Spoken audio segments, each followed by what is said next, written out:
Hello, my name is James Ross from Group 2 for INTA 211 Assignment 2. I'm recording this because I failed to present last week, and yeah, let's get into it. So this is my project, the final image, the hero image, just going to say that right now. What I wanted to do, and here's my site analysis. I looked at the design brief, and from it I understood that the living part as a project is a redevelopment of 5 villas marked in red on the site analysis to make way for fully immersive self-sufficient learning experiences that is aimed predominantly at Maori students. The idea is that Maori students will have an architectural building that they can look to and recognise as theirs. And this is done through the architects Tennant Brown Architects, who have supplied the drawings that we have been using and that I have used in this assignment. They have done it through the use of subtle hints at traditional Maori design, which I have also expanded on in my project to work on the inside as well as what they've done on the outside. This project is intended as complementary to the existing professional design. You can see the mouse. To accomplish this, I am drawing on the design aids of Tawhio, I think it's pronounced, please excuse my pronunciation, which is encircling or enfolding in Maori, and hapai, to elevate, support, or lift. These are my generic terms. And I chose these two design terms because I have wanted for a long time to design an interior space that utilizes floating balconies and encircling floor plans.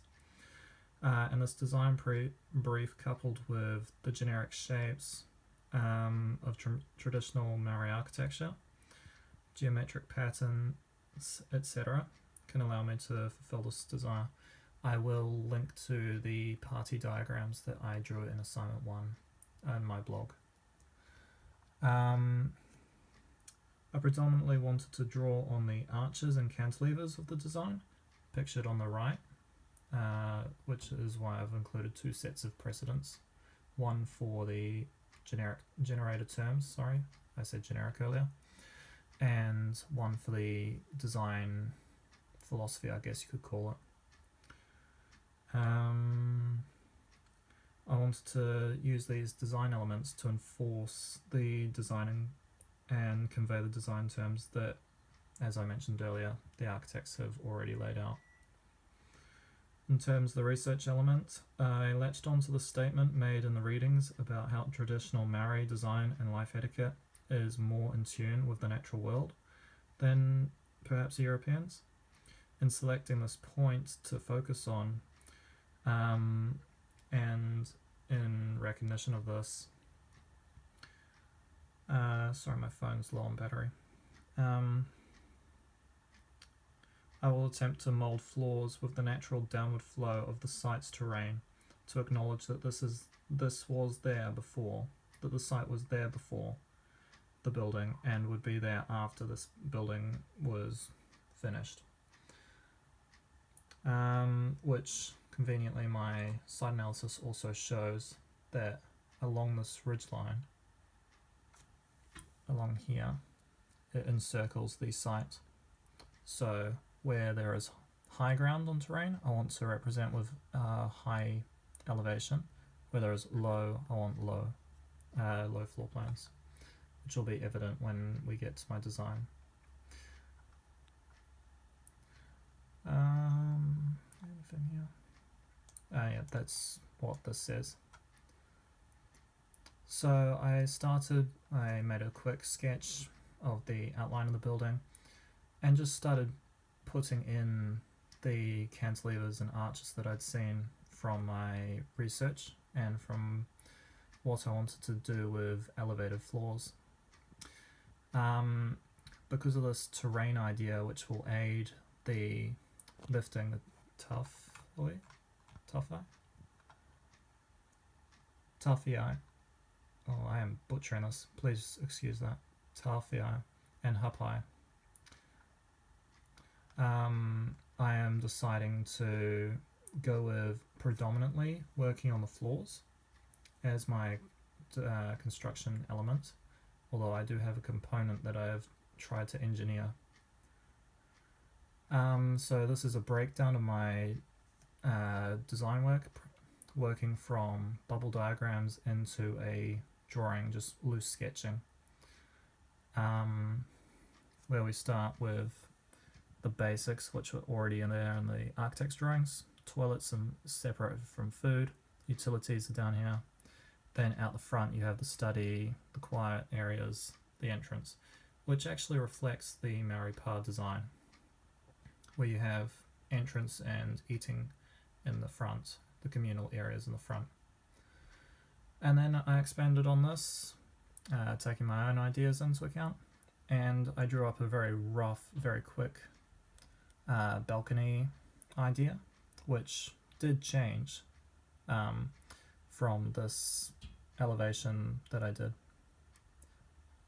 which starts to show the way I'm using floors as referenced here, with the cantilever, the stairway, and the marae arch. And then you get this, because of the way this is drawn, you get this nice little double arrow circle shape. The video that I have linked is just me drawing that. Unfortunately, the PDF is not letting it play. Oops. But okay, it's on YouTube. I've linked the thing. This is the component I was talking about. Design detail, acoustic spatial dividing frame, where you have 2 bits of flax partitions either side of a hedge. So this allows greenery, it allows movement of oxygen throughout the big hall. And because it is so tightly packed, only being like 500 millimeters thick, deep, it should prevent a large amount of noise, making it excellent for blocking sound from coming from the communal areas into the from the dining hall, and the communal areas from coming into stuff like the downstairs quiet space and the upstairs balconies. I have represented this with a crosshatch because I was having a lot of trouble with getting it into Revit, which is my tool of choice for this project. And then standard elevations. I finished the interior as best I could, as quickly as I could, because it wasn't in the brief, so I was like, I just wanted to do that, and yep, hopefully it makes it a little easier to picture people moving through the area. I have my section perspective and a render, because I rendered it and I was like, that actually makes it a little easier to understand than just a straight sketch. And then yeah, I cropped out some of the walls to get this section perspective isometrically, and this is the render. All drawings are 1:100 at A1 scale, and the military projection of the component is missing leaves because I am not talented enough to draw shrubs in isometric. Thank you.